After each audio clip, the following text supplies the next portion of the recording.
Fala, gurizada! Esse é o último vídeo da série Tudo que você precisa saber antes de construir a sua aplicação.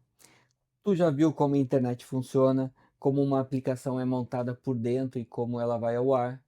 Agora a gente entra no território que realmente separa um projeto de fim de semana de um projeto que aguenta o tranco de uso real. Vamos falar de proteção contra abuso, de gateway, de WAF, de filas, de arquitetura e compromissos de qualidade. Mas antes, eu sou Marcelo Cabral, CTO da CertPix e tenho feito esses vídeos para contribuir com a comunidade. O primeiro assunto é Rate Limiting. É a catraca do sistema. Imagina que a tua API está no ar e alguém começa a disparar 10.000 requisições por minuto ou talvez até por segundo. Pode ser um ataque, pode ser um bug, pode ser um mau uso. O resultado é o mesmo, o teu sistema vai sofrer e pode cair. Então, o rate limit existe para impedir isso. Tu define um limite de requisições por usuário, ou por IP, ou por token, dentro de um período. Quem passa do limite recebe o erro 429. Então, isso é muito comum colocar. É óbvio que nós falamos no vídeo passado sobre load balance, quando precisa, faz o auto-scale ou aumenta o número de servidores. Aqui é um caso extremo que, na verdade, nem adianta aumentar o número de servidores. O que tu tem que fazer é realmente bloquear esse DDoS, esse ataque ou erro do usuário que parece um DDoS. Então, o rate limit é a catraca do sistema. Passou do fluxo razoável, barra na porta. Isso protege o teu servidor, protege teus custos de cloud, protege a experiência de todo mundo que está usando o teu sistema é, é, e também protege o próprio usuário que eventualmente se sem querer está enviando essas análises, ele fica sabendo essas requisições e ele fica sabendo, nossa, deu algum problema, eu estou recebendo 429. Um segundo assunto bem importante ainda nessa área é API Gateway. Conforme a tua aplicação cresce, ela passa a ter vários serviços, usuários, pagamentos, notificação, catálogos, analytics, entre outros. Expor tudo isso diretamente na internet vira um caos e risco. Por isso é que entra o nosso amigo API Gateway. Pensa nele como uma portaria central do prédio, uma portaria um pouco mais afastada, né? É, tá ali, tá na frente. Todo mundo entra por ali. Ele valida a identidade, ele aplica o rate limit, ele decide para qual serviço interno cada pedido vai e depois devolve a resposta. Isso organiza o tráfego e ainda esconde os serviços internos. E nós temos vários serviços internos, APIs internas, que o mundo exterior, que os clientes ou que pessoas que eventualmente queiram atacar o sistema não podem ter acesso. E lembrando, em mundo exterior e pessoas que querem atacar teu sistema, nós obrigatoriamente temos que falar do WAF. Antes mesmo do tráfego chegar na tua aplicação, existe uma camada que pode bloquear ataques conhecidos, que é o WAF, Web Application Firewall. É o teu firewall, é a tua parede de proteção. Ele analisa requisições e tenta identificar padrões suspeitos. E nós sabemos, nós temos uma lista de padrões suspeitos, como SQL injection, cross-site scripting e outros tipos de abusos comuns. É praticamente o teu detector de metais na entrada. A maioria das pessoas passa sem problema nenhum, mas o que parece ali meio perigoso já é barrado logo ali. Isso não substitui que tu tenha um código seguro, não substitui todo o resto que nós falamos em termos de segurança, mas ajuda muito, muito mesmo, a reduzir riscos. E falando nisso, ainda pensando em manter teu sistema estável, nós temos que falar das filas de mensagens, ou eu costumo chamar de mensageria. Tarefas pesadas rodam em segundo plano. Tem coisa que é lenta por natureza. Enviar e-mail, processar vídeo, gerar PDF, importar uma planilha grande, rodar uma análise pesada, gerar um super relatório.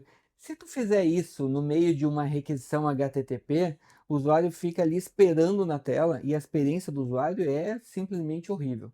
Então, a solução são as filas de mensagem.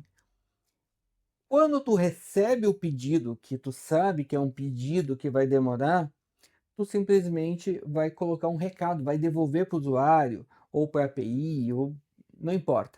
Tu vai devolver um recebido, recebi, vou processar, fica de boas aí, assim que terminar eu te devolvo.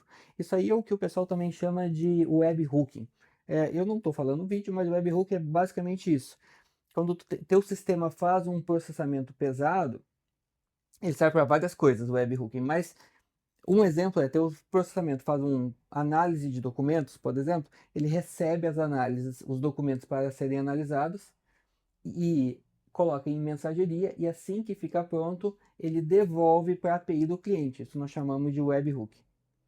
Bom, depois tu recebeu, avisou para o teu cliente, recebido. Depois um worker, esse teu back-end que está rodando, ele pega esse recado e executa a tarefa em segundo plano.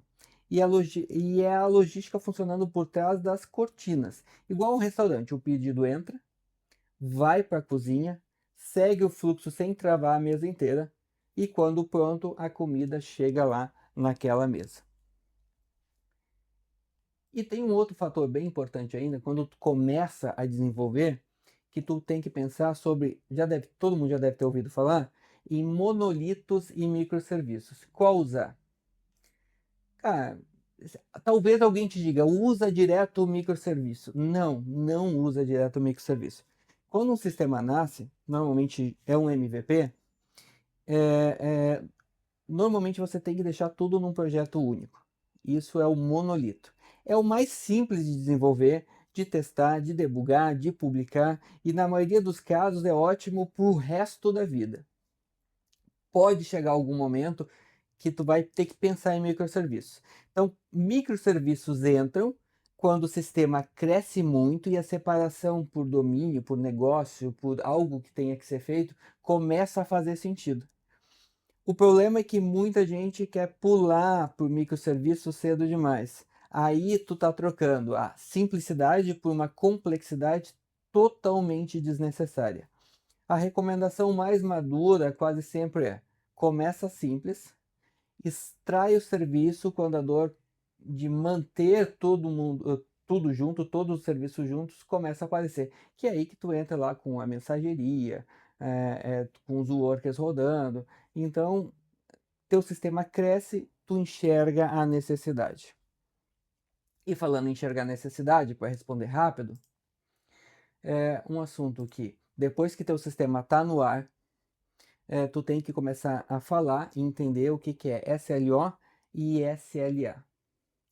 Quando o teu sistema passa a ter clientes, parceiros, usuários pagantes, começa a surgir uma conversa muito séria, muitas vezes está em contrato e muitas vezes isso pode gerar algum tipo de multa, que é qual a disponibilidade que tu garantes. Quanto tempo fora do ar é aceitável e qual a tua meta de latência que tu demora para devolver as respostas. É aí que entra o SLO e o SLA. SLO é o objetivo interno do teu time, é o teu nível de serviço que para ti é aceitável. É a meta técnica que teu time técnico tem que cumprir. SLA é o acordo formal que tu faz com teu cliente e, como eu disse, muitas vezes está em contrato e muitas vezes isso pode gerar algum tipo de multa. Então, em resumo, SLO, guia de trabalho da engenharia. SLA vira compromisso de negócio. Entender isso vai te ajudar muito a conversar com o teu fornecedor, com o teu time técnico, com o teu cliente de uma forma muito mais madura e saudável. Bom, pessoal, recapitulando então, falamos de rate limit, que protege contra abusos. Falamos de API Gateway, que organiza e protege o acesso. Falamos de WAF, que barra ameaças conhecidas antes mesmo de chegar lá perto da tua aplicação. Falamos de filas, que tiram as tarefas pesadas da frente do usuário, vai rodar em segundo plano, em background. Falamos de monolito e microserviço e qual escolha correta, em que contexto, o que funciona. Cara, entenderam, né? Começa no monolito na maioria dos casos, sim. A menos que tu já entenda, é que tu vai começar com microserviço. E falamos de SLO e SLA, que coloca a qualidade em termos mensuráveis da tua aplicação, do que tu está entregando. Com isso, nós estamos concluindo aqui 4 vídeos da série. Agora tu entende o ciclo completo de uma requisição, as peças internas de uma aplicação, a infraestrutura que mantém tudo de pé e o mecanismo que separa um projeto simples de um produto sério.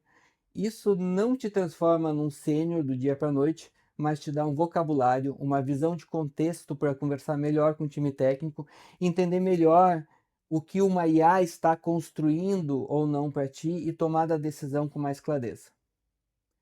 Bons projetos e espero que tenha ajudado. Até a próxima.